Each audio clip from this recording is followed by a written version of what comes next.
ఓం నమః శివాయ. మరి శ్రీశైలం సన్నిధిలో ఏదైతే మహాపుణ్యక్షేత్రం శైలేశ్వరంలో దాదాపు 10 సంవత్సరాల నుండి మన ప్రకాష్ అన్న గారి ఆధ్వర్యంలో, వారి బృందం ఆధ్వర్యంలో, వారి సొంత నిధులతో అక్కడ వచ్చే భక్తులకి ఎంతమంది భక్తులైతే ఆ శైలేశ క్షేత్రానికి వచ్చి అక్కడ స్వామిని దర్శనం చేసుకొని తిరిగి ప్రయాణంలో వారికి ఆకలి కానీ దప్పిక కానీ వేసిన సమయంలో అక్కడ వారికి భోజనాలు ఏర్పాటు చేస్తూ అది కంటిన్యూస్గా 1 కాదు 2 రోజులు కాదు 4 రోజులైనా 5 రోజులైనా కానీ నిత్యం అన్నదానం చేస్తూ ఒక అక్షయ పాత్రలాగా సేవ చేసుకుంటూ వెళ్తున్నారు. మా ప్రకాష్ అన్న గారికి ధన్యవాదాలు తెలియజేస్తున్నాము. మరి వారి బృందానికి కూడా ధన్యవాదాలు తెలియజేస్తున్నాము. ఇది 11వ సంవత్సరము. రేపు 30వ తారీఖు నుంచి మరి అక్కడ ఏదైతే స్వామిని దర్శనానికి వెళ్ళబోతున్నామో మనందరం కూడా అక్కడ తిరిగి ప్రయాణంలో మరి భోజన కార్యక్రమాలకు వసతిగా అక్కడ ఏర్పాటు చేసి అక్కడ భోజనాలు ఏర్పాటు చేయడం జరుగుతున్నది.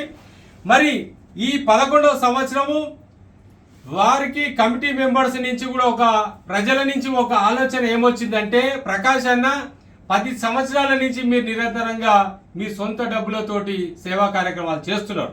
మరి ఇంత మంచి సేవా కార్యక్రమాన్ని ఇంకా ప్రజలకు తీసుకెళ్లాలంటే శ్రీశైలంలో ఒక సత్రం కూడా ఏర్పాటు చేస్తే ఇక్కడ తెలంగాణ రాష్ట్రం కాదు, ఆంధ్రప్రదేశ్ రాష్ట్రం కాదు, మహారాష్ట్ర నుంచి కాదు, ఎక్కడి నుంచి అయినా కానీ భక్తులు వస్తూనే ఉంటారు. అక్కడికి వారికి ఒక వసతి గృహం అనేది ఏర్పాటు చేస్తే ఇంకా చాలా బాగుంటుందని ఎంతో మంది భక్తులు అన్నగారికి వివరించడం జరిగినది. దాంట్లో భాగంగా రాబోయే రోజులలో ఆ శివుని ఆశీర్వాదంతో ముందుకి ఒక సేవా ఆలోచనలో కూడా అన్న ఆలోచనలో ఉన్నారు, మా వదిన గారి ఆలోచనలో కూడా ఉన్నారు. ఏందయ్యా అనంటే, మన Gajula Shyamalamba Ambayya charitable trust chairman మన ప్రకాష్ అన్న గారు మొట్టమొదటిసారిగా ఈ పుస్తకం ఏదైతే డొనేషన్ పుస్తకం ఏర్పాటు చేయడం జరిగినది. ఇప్పటి వరకు 10 ఏళ్ల నుంచి కూడా ఒక్కరిని కూడా ₹1 అడగలేదు. కానీ భక్తుల కోరిక మేరకు ఈ సేవను ఇంకా ప్రజలకు తీసుకొని పోవాలి, ఉధృతంగా తీసుకొని పోవాలని చెప్పి ఈ చారిటబుల్ ట్రస్ట్ 8 సంవత్సరాల నుండి కూడా ప్రజలలో సేవలు చేస్తూ వస్తున్నారు. ముందుకు తీసుకోవాలనే ఆలోచనలో ఈ ట్రస్ట్ ఏర్పాటు చేశారు. ఈ ట్రస్ట్ కి మనందరం కూడా చేదోడు వాదోడుగా ఉంటూ అక్కడ కూడా మనం ఇంకా భక్తులకు వచ్చిన వాళ్ళకి మెరుగైన సేవలు అందిస్తూ ముందుకు తీసుకుపోతూ అక్కడ కూడా ఒక సత్రాన్ని ఏర్పాటు చేసుకుంటూ ఆ శివుడి సన్నిధిలో మనందరం కూడా ఒక 2 రోజులు ఉంటే అక్కడ మనశ్శాంతిగా ఉంటుందని చెప్పి కూడా ఆలోచన ఎంతో మంది భక్తులు ఉన్నారు. దాంట్లో భాగంగా మా ప్రకాష్ అన్న తీసుకున్న సంకల్పానికి మా అందరి మద్దతు తప్పకుండా ఉంటుంది. తెలంగాణ రాష్ట్రం నుండి కూడా మా సర్దార్ సర్వాయి పాపన్న సేన వారసుల నుండి కూడా తప్పకుండా సపోర్ట్ ఉంటుంది. ఇది కుల మతాలకు అతీతంగా ఈ చారిటబుల్ ట్రస్ట్ ఉన్నది. మరి అన్న ప్రకాష్ అన్న 2 విషయాలు మన శివుని సన్నిధిలో ఏదైతే సేవా కార్యక్రమాలు 11 సంవత్సరాలు ఈ సంవత్సరం అన్న చెప్పాలని కోరుకుంటున్నాను. ఏదైతే ఈ సంస్థ ఉందో గాజుల శ్యామలాంబ అంబయ్య చారిటబుల్ ట్రస్ట్ గత 10 ఏళ్లుగా అన్నప్రసాద కార్యక్రమం నిర్వహిస్తున్నాం. ఇది 11వ ఏడాది. కాబట్టి ఈ 11వ ఏడాది నుండి మా కమిటీ మెంబర్లు అందరూ ఒక డిసైడ్ ఏం చేశారంటే, మీరు ఒక్కరు కాకుండా మన కమిటీ వాళ్ళందరం కలిసి ఫండ్ తీసుకొని చేద్దామని ఒకటి ఇది సంకల్పం పెట్టిండ్రు. కాబట్టి ఈ ఇయర్ మేము అట్లా తీసుకొని చేద్దాం అనుకుంటున్నాం.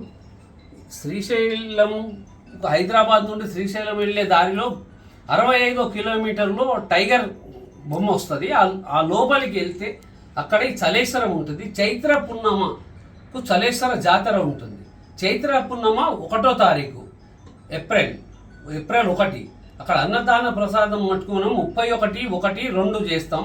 30వ తారీఖు నాడు అక్కడ వెళ్ళి అన్ని సౌకర్యాలు సమకూర్చుకొని ఈ 3 రోజులు 4 రోజులు అన్నదాన కార్యక్రమం చేస్తాం. కాబట్టి సలేశ్వరం అంటే తెలియని వాళ్ళు కూడా కొన్ని లక్షల మంది ఉన్నారు. ఈ మెసేజ్ చూసి మీరు కూడా అక్కడికి వచ్చి చూస్తే ఇది ఎట్లా అంటే మనకు అమర్నాథ్ తెలంగాణ అమర్నాథ్ అని సలేశ్వరంకు పేరు కూడా ఉన్నది. కాబట్టి మీరు దయచేసి భక్తులంతా వచ్చి సలేశ్వరుని ఆశీర్వాదాలు తీర్చుకుంటారని కోరుకుంటూ ఛానల్కి పంపిరండి చాలా చాలా వచ్చినాయి.